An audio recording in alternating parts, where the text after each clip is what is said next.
Hello everyone, welcome back to this episode of Toyota Talk. On today's video, we're going to be going over this 2023 Toyota Sequoia again. The last video I posted has got some really good feedback. I appreciate all the views and comments and new subscribers. I wanted to show this one a little bit more in depth. Some of my major likes and dislikes with the vehicle. So we'll get right into it. So we'll start the video with some of the dislikes I have with the new vehicle. Again, 2023 Toyota Sequoia Limited. This is Lunar Rock. It has the black Softex interior. Just one of the demos that we have. So starting with this major sort of dislike is in the trunk of the vehicle. So you see power lift gate to open that up. And it all sort of revolves around this whole third row seating option. So I know Toyota, obviously being a big company, I'm sure they spend a lot of time and money and resources in like designing these vehicles the way they do for a reason. But myself, I really like the Sequoia. I just wouldn't need the 7 or 8 seater configuration. I think it would be nice if this third row was removable. If you could just sort of take the whole third row out of the vehicle, because the way it is now, you're sort of stuck with this shelf system here, which it does move around. You can see as I'm fumbling it here. Yeah, so that's in its lower position. You can see the different heights to it. So there's sort of 1, 2, 3 different height settings, depending on where you want this little shelf, essentially, that would basically just like extend the storage. So off of this flat floor here. So you'll see I'll raise this up.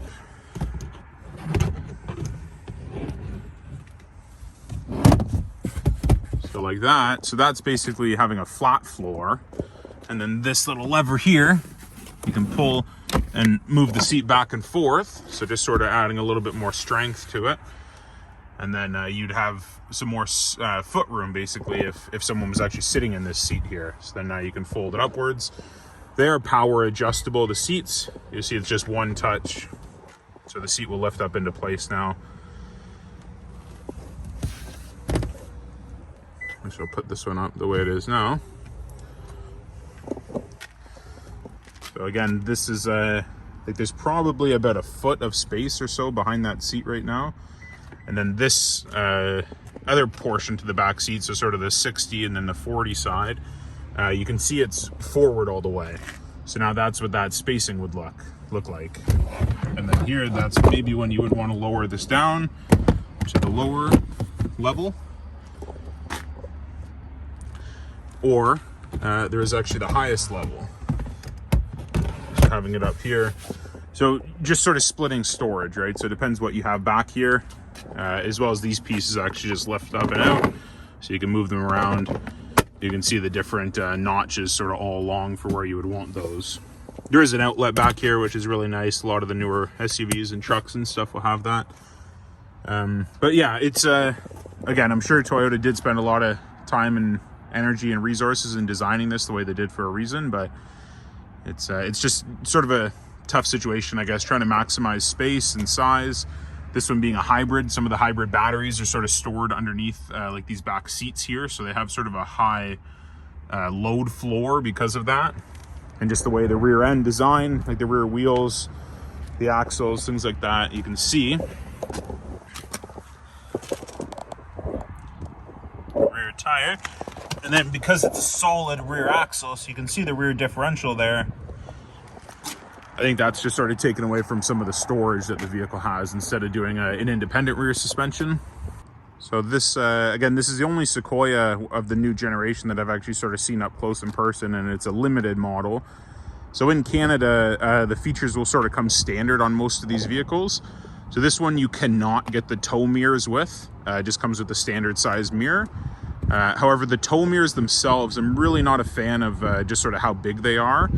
I've towed a lot of trailers in my life, and I really don't think that it's sort of necessary to be as big as they are. I'll put a picture on the screen now so you can see what the tow mirror would look like in comparison to this. And it's probably, like, it sits up about here. Like I'd say it's almost twice the size of this regular mirror. when you're driving, it creates quite a blind spot sort of in around this area out the passenger side window as you are driving. It's a little you don't notice the blind spot at first until you may see a car there that you didn't really see was there originally. So one of the things that I really like about this new Sequoia is that it shares the new powertrain as the hybrid Tundra. So it's the iForce Max 3.4 liter twin turbo V6. It's a 10-speed automatic transmission. So with that, it's 437 horsepower and 583 pound-feet of torque. So a lot of power, helps with the towing capacity. There's the hood release there. We'll go under the hood and have a look at it. So with the hood popped, you can see just a little gap there at the bottom of the hood that will lift up. So it's all sort of hydraulic assisted. So again, exact same sort of powertrain as the hybrid Tundra. Yeah, there's a lot to look at here. All that orange sort of cabling is all your high voltage wiring for the hybrid system. For most people, all they'll really be doing under here is just your washer fluid, things like that.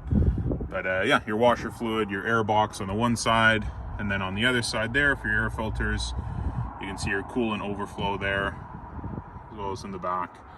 And then a fuse and relay box, your power steering fluid. So really sort of high-tech engine. So the last thing that I'm not really the biggest fan of is sort of how to get into the third row of the vehicle.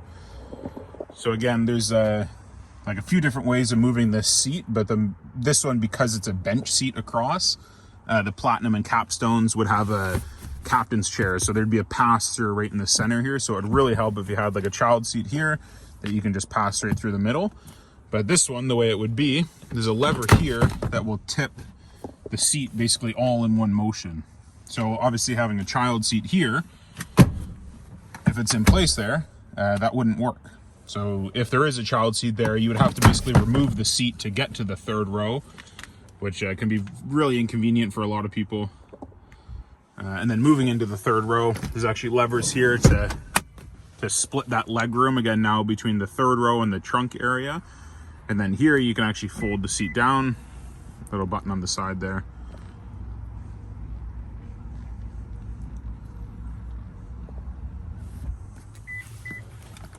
That would just slide backwards. And again, that sort of storage shelf essentially for the back that it's just a little bit odd of a design. You can see the sunshades in place. Shades just sort of pull up at the side. Actually a USB type C outlet there. On the other side, that same button to raise and lower the seat. This here actually, sorry, when the seat is up into place. So if we lift that back up,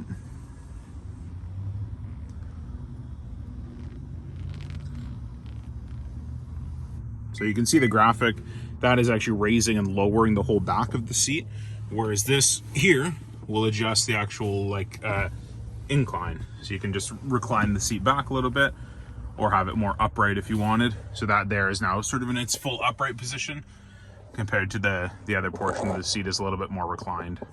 So still in the back seat of the vehicle, all your climate controls, USB outlets, another 120 volt outlet, which is really nice to have. If you have people back here looking to charge something, whether it be say an iPad or a laptop or something like that. And then that whole front seat, which is identical to the Tundra. So the design is one of the things I really like about this vehicle. I really do like the new Tundra. I've spent a lot of time in the new Tundra, so this is all sort of very familiar for me.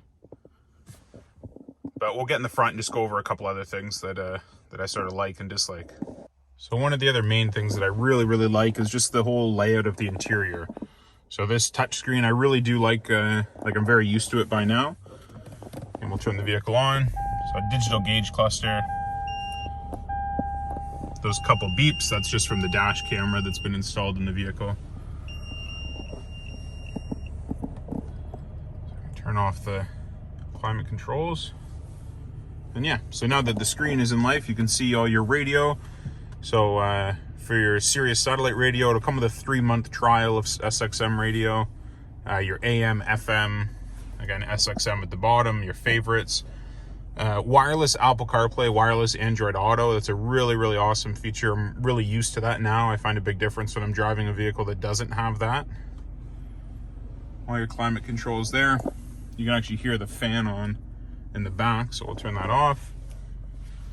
And then this, so different drive modes. So with this dial here, you can see you can change that into, say, sport, and then the display just has a different look than when it's on the eco or normal, and you can just see sport indicated at the top there. As you see now, this demo does just have over 4,000 kilometers on it. The vehicle, as you can see, has been averaging about 13.5 liters per 100 kilometers for fuel consumption. Should get a little bit better than that, probably in the summertime without winter tires, as it's not idling maybe to help warm up and things like that with the remote starter.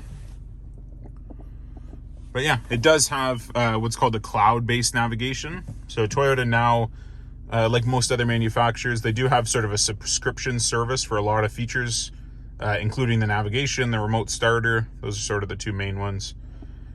Personally, I just use the Apple CarPlay, like Google Maps or Waze, something like that. You can just wirelessly connect over. So again, I just mentioned the design of the vehicle. I really do like the design of this new Sequoia. I think the old ones did have a nice look, as they were around for like sort of close enough to 15 years, was the same design. So I think this one will be here for a long time as well.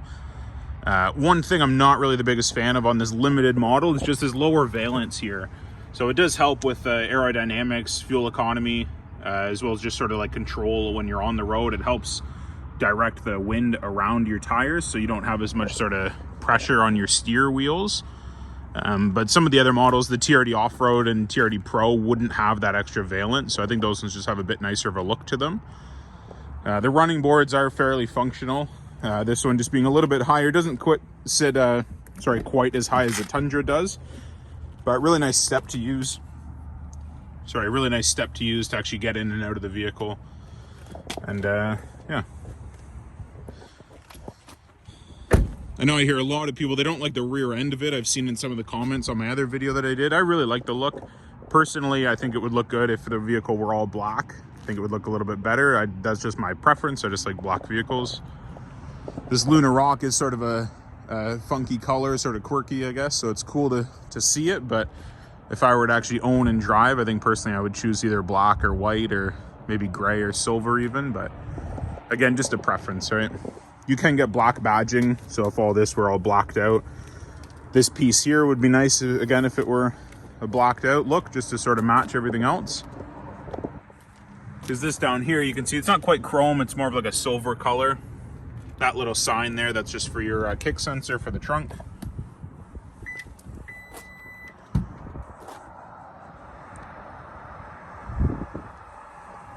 So thanks again, everyone, for watching this episode on Toyota Talk.